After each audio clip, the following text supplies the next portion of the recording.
In this video, we'll tell you what happens when you quit smoking, so stay tuned and keep watching till the end.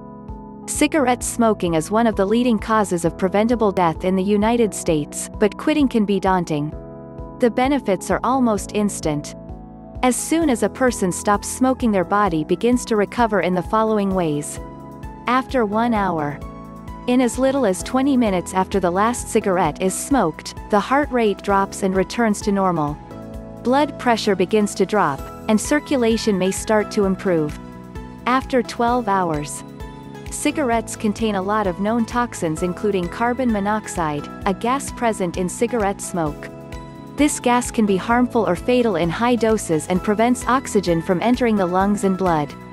When inhaled in large doses in a short time, suffocation can occur from lack of oxygen. After just 12 hours without a cigarette, the body cleanses itself of the excess carbon monoxide from the cigarettes. The carbon monoxide level returns to normal, increasing the body's oxygen levels. After 1 day. Just 1 day after quitting smoking, the risk of heart attack begins to decrease. Smoking raises the risk of developing coronary heart disease by lowering good cholesterol, which makes heart-healthy exercise harder to do.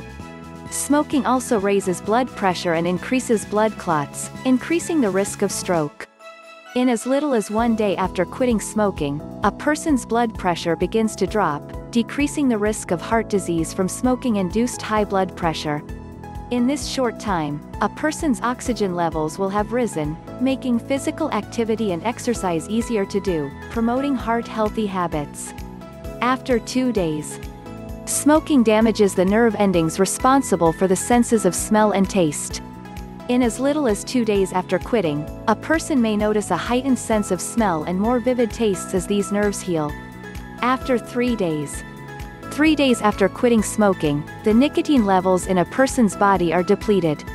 While it is healthier to have no nicotine in the body, this initial depletion can cause nicotine withdrawal. Around 3 days after quitting, most people will experience moodiness and irritability, severe headaches, and cravings as the body readjusts. After 1 month. In as little as 1 month, a person's lung function begins to improve. As the lungs heal and lung capacity improves, former smokers may notice less coughing and shortness of breath. Athletic endurance increases and former smokers may notice a renewed ability for cardiovascular activities, such as running and jumping. After 3 months. For the next several months after quitting, circulation continues to improve. After 9 months. 9 months after quitting, the lungs have significantly healed themselves. The delicate, hair-like structures inside the lungs known as cilia have recovered from the toll cigarette smoke took on them. These structures help push mucus out of the lungs and help fight infections. Around this time, many former smokers notice a decrease in the frequency of lung infections because the healed cilia can do their job more easily. After 1 year.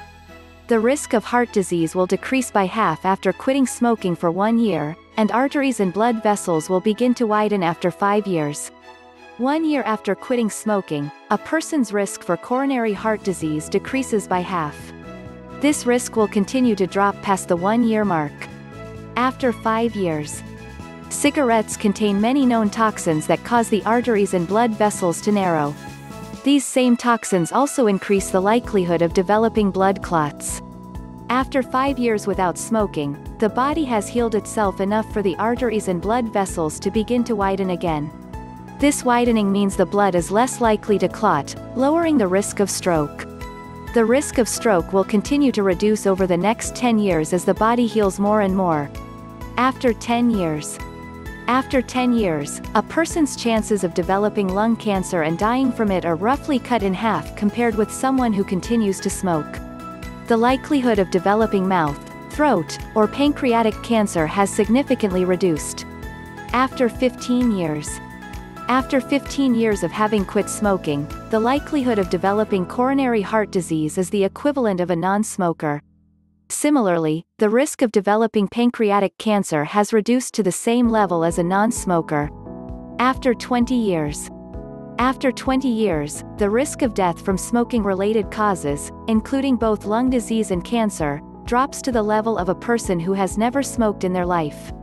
Also, the risk of developing pancreatic cancer has reduced to that of someone who has never smoked.